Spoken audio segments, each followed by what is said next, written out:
I used to think I had it all figured out. A cozy little life in a sleepy Ohio town, a two-story house with a patchy lawn, and a family that looked good on Instagram. My wife, Claire, was the kind of woman who'd post hashtag blessed under a photo of us sipping coffee on the porch, our kids, Lily, 10, and Noah, 7, grinning with syrup-smeared faces from Saturday pancakes. I was a high school history teacher back then, the guy who made bad puns about the Roman Empire to keep the kids awake. We weren't rolling in cash, but we had enough. Enough to believe the lie that happiness was a default setting. That was 2 years ago, before Claire decided I was the villain in her personal soap opera. Before she turned our life into a power play I didn't even know I'd signed up for. Before I learned that betrayal doesn't just break you, it sharpens you, if you let it. It started with the little things. Claire's phone buzzing odd hours, her sudden obsession with girls' nights that stretched past midnight, the way she'd smirk when I asked about her day, like I was some naive kid she was humoring. I didn't want to see it. Who does? You don't spend 12 years building a life with someone just to admit they're plotting behind your back. But then she dropped the bomb. I think you're neglecting the kids, James. I've been keeping notes. Notes? Like she was grading me. She had this binder, neat little entries about how I forgot Noah's soccer practice once, or didn't check Lily's math homework because I was marking papers. She waved it in my face, her voice all syrupy concern, and I just sat there, stunned, like a deer staring down a semi. Next thing I knew, she'd filed for full custody, claiming I was emotionally unavailable.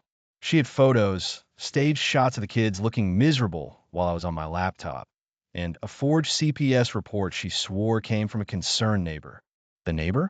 Mrs. Carter across the street, who'd do anything for Claire's famous lemon bars. The judge bought it. Claire got the kids, the house, my dignity. I got a rented room above a vape shop and supervised weekend visits where a bored social worker scrolled TikTok while I tried to make small talk with my own children. I lost my teaching license too. Rumors of instability spread faster than a wildfire in a dry summer. Claire played the martyr, so, well, I almost believed her myself. Almost. I'm not the type to wallow. I'm the type to watch, to wait, to pick apart the pieces until I see the whole ugly picture. So I rebuilt. Freelance writing gigs kept me afloat. Ironic, right? Spinning stories for a living while mine fell apart. I saved every penny, hired a pro bono lawyer named Tara who chewed gum like it owed her money, and started piecing my case back together. I'd sit in my shitty little room, the neon vape sign buzzing outside, and think about Lily's shy smile, Noah's endless questions. They kept me going. Then, 2 months ago, the universe threw me a curveball. A letter arrived from a lawyer in Boston.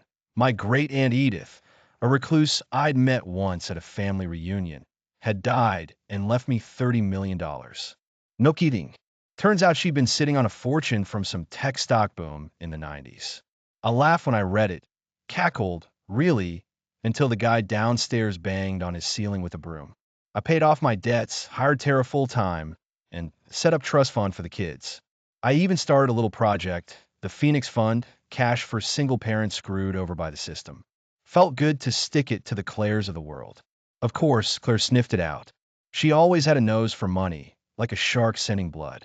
She showed up at my new place, a modest condo I'd bought to keep things low-key, dressed in yoga pants and fake tears. James, I made a terrible mistake, she sobbed, clutching a Starbucks cup like it was her last lifeline. I was so lost. It was Daniel. He pushed me to do it. I never meant to hurt you. Daniel.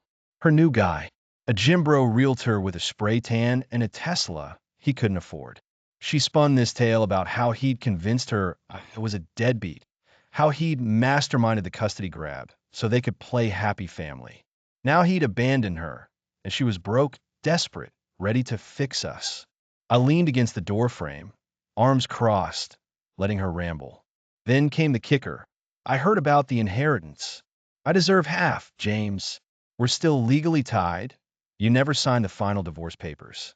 My ex thought she could frame me and claim my millions, until I flipped her greedy scheme in her own undoing. There it was. The mask slipped, just for a second, and I saw the greed glinting in her eyes. I didn't yell. I didn't even blink.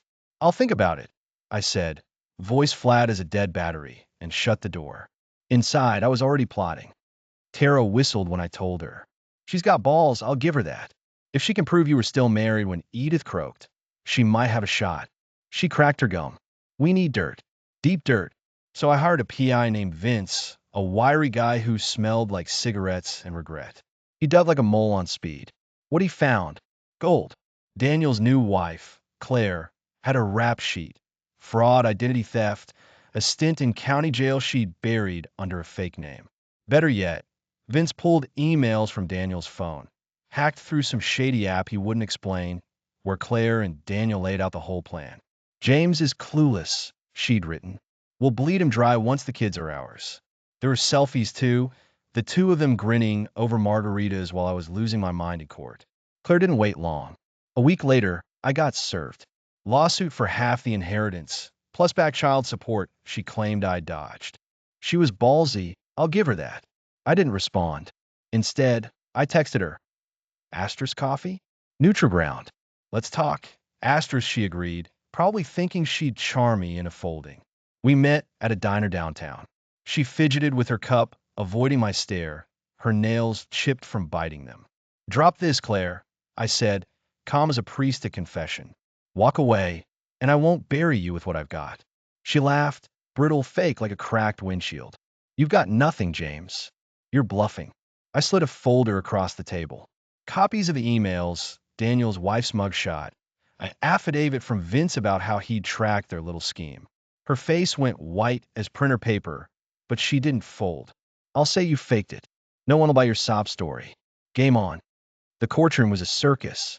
Claire showed up in a thrift store dress, mascara streak just so, Lily and Noah parked in the front row looking like props in her pity play. My stomach twisted seeing them there, confused, caught at her web. Her lawyer, a greasy guy with a comb-over, painted me as a vengeful ex, hoarding millions while poor Claire scraped by. He dredged up the neglect claims, waved that damn binder like it was scripture. Tara went next. She laid it out cold. The emails, the fraud record, a testimony from Daniel's ex-best friend, Mike, who turned on him after a bar fight. Claire took the stand, sobbing about how I'd driven her to desperation, how the evidence was a cruel fabrication. I almost admired the performance. Almost. Then I testified. I kept it simple. I lost everything because she wanted a fresh start with him. I rebuilt for my kids. She's here for cash, not family. No tears, no dramatics, just the truth, sharp as a razor.